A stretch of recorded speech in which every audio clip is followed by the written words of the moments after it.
আসসালামু আলাইকুম প্রিয় দর্শক, আসলাম মাজরায় ঘুরতে।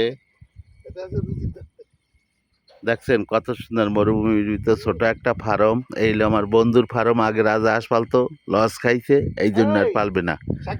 এখন এখানে কিছু গাছগাছালিও আছে। এটা হলো নিম গাছ। এখানে গ্যান্ডারিও লাগাইছে, এই সাইডে লাগাইছে কিছু ভুট্টা, এই সাইডে লাগাইছে কিছু জয়তুন গাছ। এখানে রাখাল কেরা জানেন? রাখাল হয়েছে ওই যে কুত্তাটা, কেউ আসলে পার ও সতর্ক দেয়, ও ডাকে।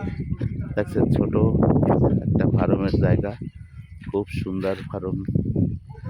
এখানে আগে ছিল একজন লোক, এখন আর এক বন্ধু। এই যে দেখছেন গাছটা খুব সুন্দর, এটা হলো নিম গাছ, আর এগুলো হলো গ্যান্ডারি। অনেক কিছু দেখা যাবে। এটা হলো একটা টমেটো গাছ, দেখছেন একটা টমেটো গাছ লাগাইছে, আবার এখানে পানি দিতে আছে। চতুর সাইড দিয়ে ভুট্টা ভুট্টা লাগাইছে, দেখছেন এই ভুট্টা বড় হইলে খুব সুন্দর দেখাবে। এটা হলো ওই সাইডে একটা স্তর আছে, আবার এই সাইডে মাজরা আছে। সব কিছু মিলাইয়া ধন্যবাদ, ভালো।